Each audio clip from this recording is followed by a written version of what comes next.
নমস্কার বন্ধুরা, রিনা সাহা ইউটিউব চ্যানেলে আপনাদের সকলকে জানাই স্বাগত।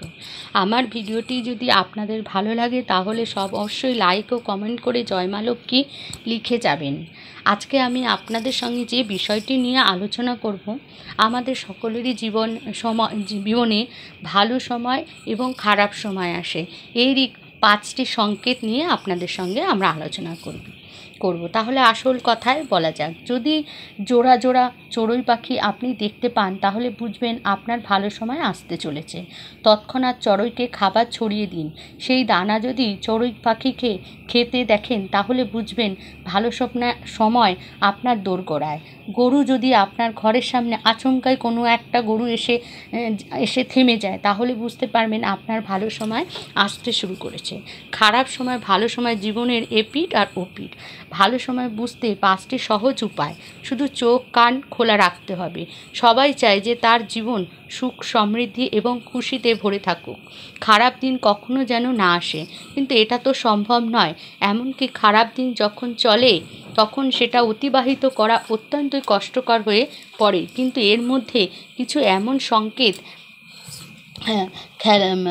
মেলা শুরু হয়, কিছু এমন সংকেত দেখা দেয় যাতে খুব সহজেই জানা যায় যে এখন আপনার ভালো দিন আসন্ন। জ্যোতিষশাস্ত্রে ভালো দিনের সংকেত চিহ্নিত করে দেওয়া হয়েছে। আসুন জেনে নিন কীভাবে বুঝবেন আপনার ভালো দিন আসন্ন। সময় বদলাবেই। সময় কারোর জন্য সবসময় একরকম থাকে না। কখনো ভালো করে লক্ষ্য করলেই পরিবেশের মধ্যে থেকেই আপনি এই সংকেত পাবেন। শুধু চোখ কান খোলা রাখতে হবে। কি বলছেন জ্যোতিষবিদ? যখন আপনার সময় খারাপ চলতে থাকবে তখন তার কিছু সংকেত পাওয়া যায়। আপনার বাড়িতে বিনা কারণে অদ্ভুত নীরবতা থাকবে। গরু, কুকুর এই সমস্ত প্রাণীকে যদি আপনি খাওয়ান তাহলে আপনার হাত থেকে তারা কিছু খাবে না। তখনই বুঝতে পারবেন আপনার খারাপ সময় চলছে। বহু চেষ্টার পরেও না টাকা পয়সা জমতে পারবেন, সবই খরচা হয়ে যাবে। তাহলে জেনে নিন, চড়ুই পাখি যখন আপনার সময় আসতে শুরু করবে তখন আপনার ঘরের উঠোনে বারান্দায় চড়ুইয়ের দল এসে বসতে শুরু করবে।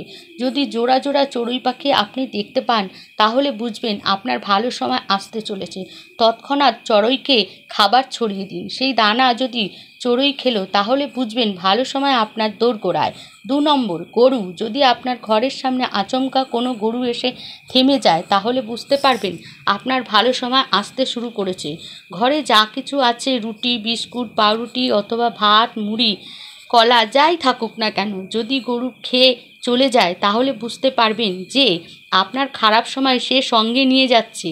3 নম্বর, মাদার গাছের চারা যখন আপনার খারাপ সময় পার হয়ে ভালো সময় আসতে শুরু করবে তখন আপনার ঘরের সামনে মাদার গাছ গজিয়ে উঠেছে দেখবেন। এটাও খুব অত্যন্ত শুভ সংকেত বলে মনে করা হয়। সাদা পায়রা যদি আপনার ঘরের সামনে সাদা কবুতর এসে বসতে শুরু করে ঘুলঘুলিতে কিংবা কার্নিশে তাহলে মনে করবেন ভালো সময় আসতে চলেছে। আর যদি বাড়িতে বাসা বাঁধে তাহলে মনে করবেন দীর্ঘদিন শান্তি বজায় থাকবে। আরেকটি সংকেত হলো প্রজাপতি। 5 নম্বর, ভালো সময় যখন আসন্ন তখন আপনার বাড়িতে বিভিন্ন রকম প্রজাপতি ঢুকবে এবং উড়ে বেড়াবে চারিদিকে। তখন দেখলেও আপনি বুঝতে পারবেন যে আপনার বাড়িতে ভালো কিছু হতে চলেছে এবং আপনার গৃহে সুখ শান্তি সব বজায় থাকবে। এইভাবেই আমাদের সকলেরই জীবনে দুঃখ কষ্ট এগুলো থাকেই, আস্তে আস্তে সেগুলো সব ঠিক হয়ে যায়। অতএব আপনারা এগুলো লক্ষ্য করলেই বুঝতে পারবেন যে আমাদের কবে ভালো সময় আসতে চলেছে। যাই হোক বন্ধুরা, আমি চেষ্টা করলাম এইভাবে একটু বোঝানোর। আপনারা আমার ভুল ত্রুটি থাকলে সেগুলো ক্ষমা করে দেবেন। আর আমার ভিডিওটি ভালো লাগলে লাইক ও কমেন্টসে জয় মা লক্ষ্মী অবশ্যই লিখে যাবেন। জয় মা লক্ষ্মী।